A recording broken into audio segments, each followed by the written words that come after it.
बिस्मिल्लाहिर्रहमानिर्रहीम और अस्सलाम वालेकुम। आज अक्टूबर की 2 तारीख है और इस वक्त पाकिस्तान में पीर की शाम है। आज अभी तक की इंपॉर्टेंट खबरें, उनके ऊपर मेरा तज्जिया आपके सामने हाजिर है। सबसे पहली खबर यह है कि इलेक्शन के ऊपर बर्फबारी हो गई है। जी हाँ, बड़ा बयान आया है कि फरवरी के महीने में बर्फबारी होती है, इसलिए इलेक्शन ना करवाया जाए।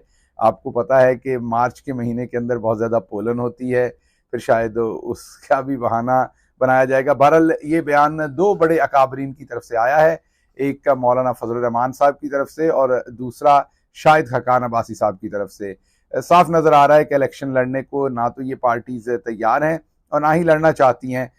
इसलिए अब बर्फबारी के ऊपर इल्ज़ाम डाल दिया गया और बेचारी बर्फबारी जो है वो मोर्दे इल्ज़ाम होगी पाकिस्तान में जमहूरियत के कत्ल की, पाकिस्तान में अवाम की राय के कत्ल की और पाकिस्तान में इलेक्शन ना होने देने की वजह अब लगता है बर्फबारी को बना दिया जाएगा, क्योंकि कहा गया कि बहुत सर्द मौसम होगा और जमहूरियत वैसे ही जमी हुई होगी, आपको पता है इतनी सर्दी में। तो कहा गया है कि इलेक्शन ना करवाया जाए। ये दोनों अकाबरीन की तरफ से मशवरे दिए गए हैं और जैसा मैंने आपको कहा कि फरवरी में बर्फ पड़ती है, मार्च में फिर ज़रा पोलन तेज़ होती है, फिर अप्रैल के अंदर आपको पता है कोई और मामला होता होगा, मई जून में तो गंदम की कटाई और गर्मी बहुत ज़्यादा हो जाती है। जुलाई और अगस्त के महीने में बारिशें बहुत ज़्यादा होती हैं। सितंबर अक्टूबर में उन बारिशों का जो नुकसान हुआ है उसका अयादा करना और उसकी मदद करना उन इलाकों के अंदर वो होता है। फिर बिजाई भी होती है, आपको पता है जो जो खेतों के अंदर होती है। नवंबर के महीने के अंदर एक महीना कम होगा तैयारी करने के लिए इलेक्शन के लिए, तो इसलिए कोई थोड़ा लंबा अरसा दरकार होगा। दिसंबर में आपको पता है दिसंबर जनवरी में बहुत ज़्यादा सर्दी और धुंध शुरू हो जाती है, तो फिर दोबारा से फरवरी आ गया।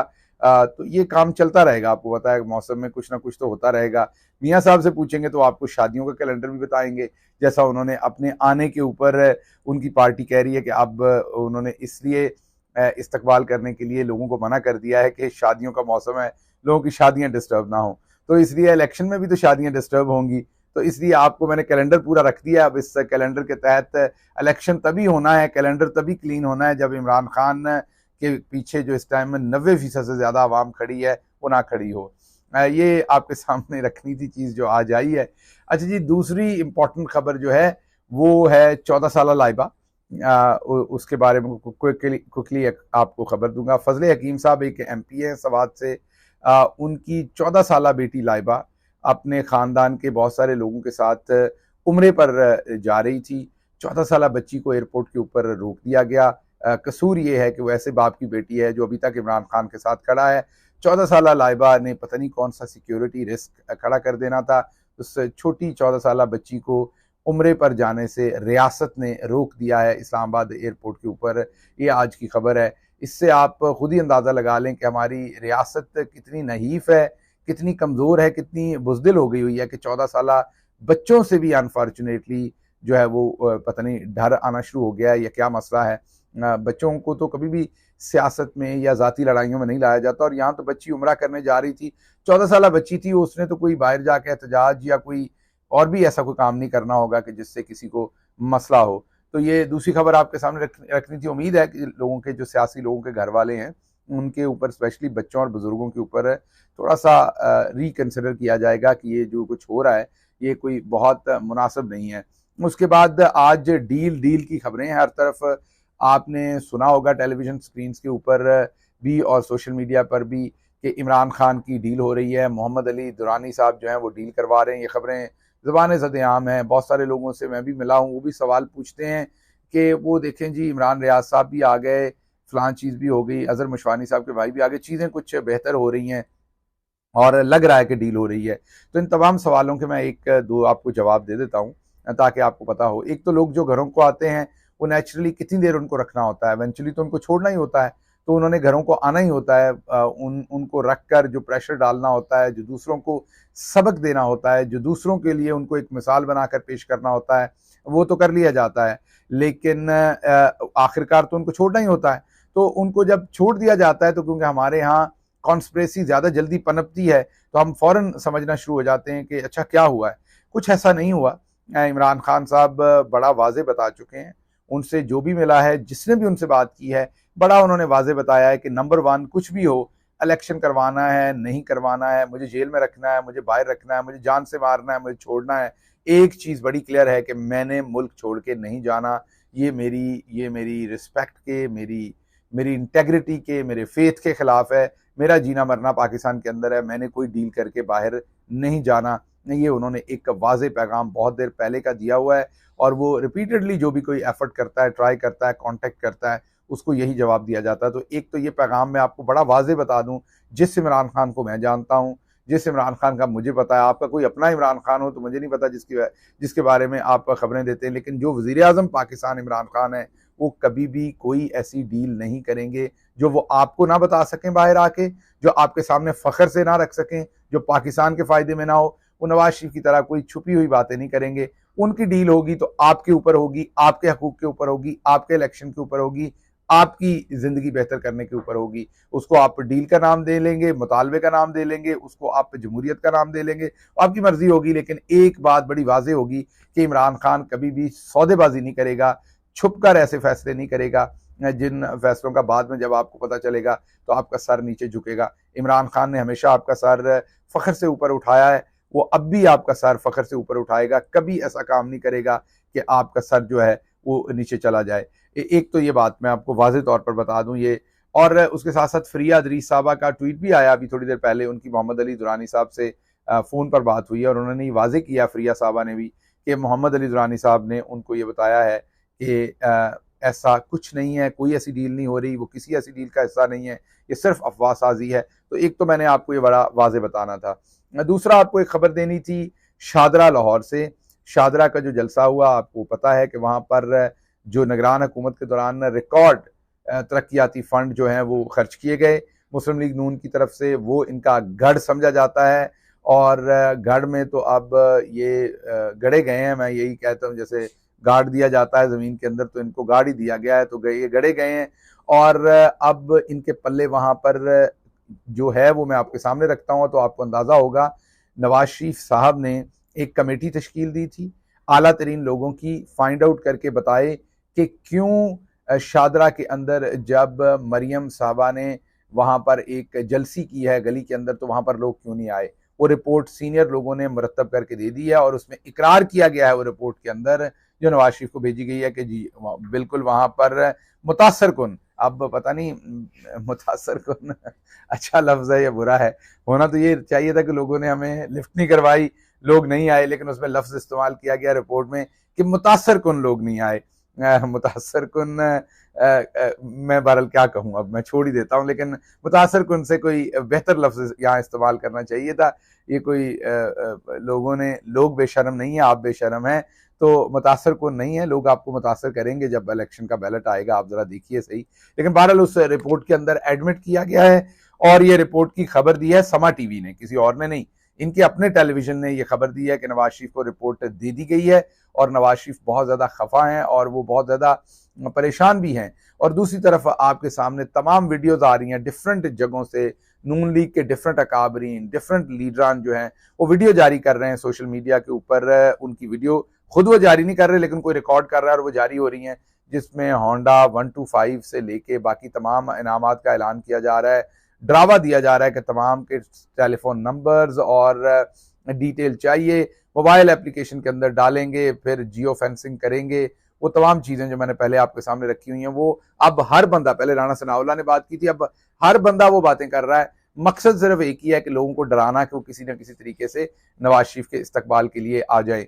तो ये आपके सामने रखनी थी बात कि जो शादरा के अंदर वो 6 फुट 8 फुट की गली के अंदर छोटी सी जलसी हुई थी, उससे नवाज शरीफ बहुत खफा है। रिपोर्ट मांगी थी, वो मिल गई और रिपोर्ट एग्जैक्टली वही है जो हमने आपको बताई है। ये हमारे जराए ने भी बताया था, समा ने भी ये रिपोर्ट जो है वो ब्रेक की थी, तो ये आपके सामने रखनी थी। अगली खबर जो आपके सामने रखनी है वो इस्लामाबाद हाई कोर्ट का एक बहुत बड़ा फैसला है। इस्लामाबाद हाई कोर्ट ने एक बहुत बड़ी बहस को हमेशा के लिए समेट के रख दिया है।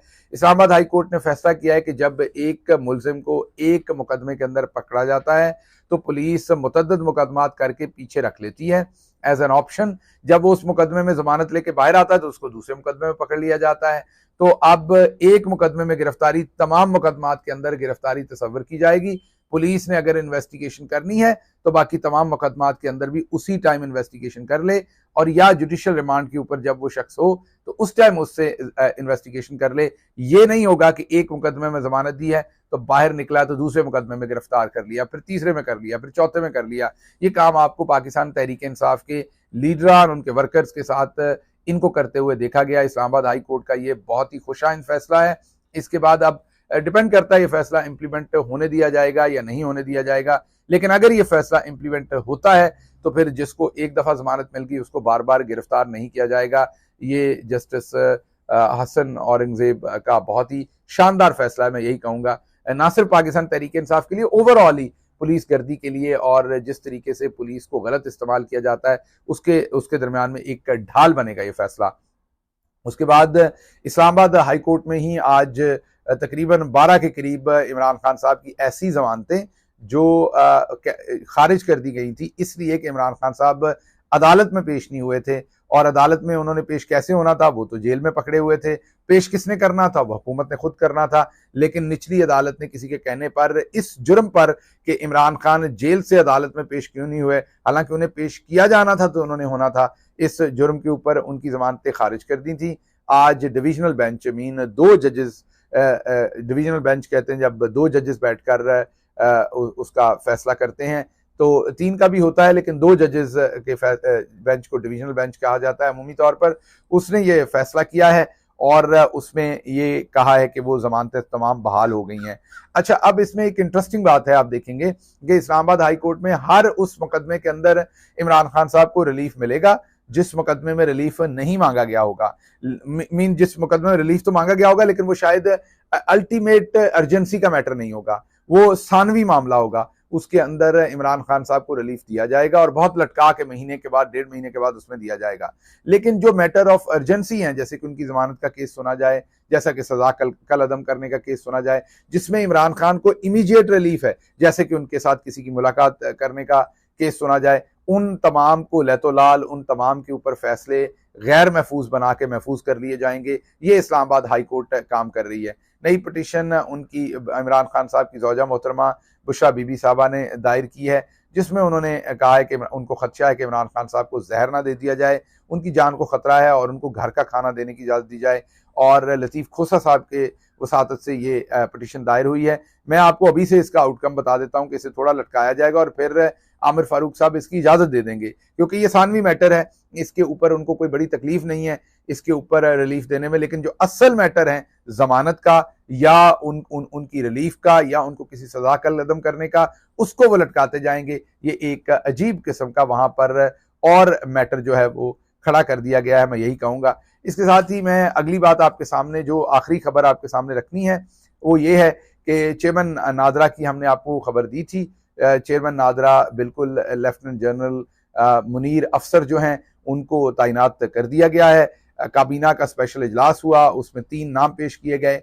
आज की बात कर रहा हूं, कल हमने आपको खबर दी थी, आज सुबह खबर दी थी, लेकिन आज हमारी खबर के बाद काबीना का फिर इजलास हुआ है और उस इजलास के अंदर 3 नाम पेश किए गए और उन 3 नामों में से लेफ्टिनेंट जनरल मुनीर अफसर साहब के नाम को टिक किया गया। अब वो नादरा के चेयरमैन बन जाएंगे और आपको मैंने बताया था कि इलेक्शन फ्री एंड फेयर होने में नादरा का बहुत खसूसी नहीं बात बल्कि सबसे अहम किरदार होता है।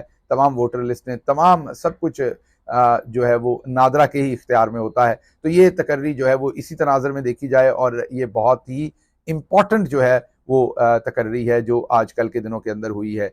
इसके साथ साथ इमरान खान साहब के जो दीगर केसेस हैं उनके हवाले से हम आपको अगले वीलॉग के अंदर एक अपडेट देंगे कि अब ये करने क्या जा रहे हैं, क्योंकि डील तो कोई कर नहीं सके इमरान खान के साथ, उनको तोड़ना मकसूद था, वो तो हो नहीं सका।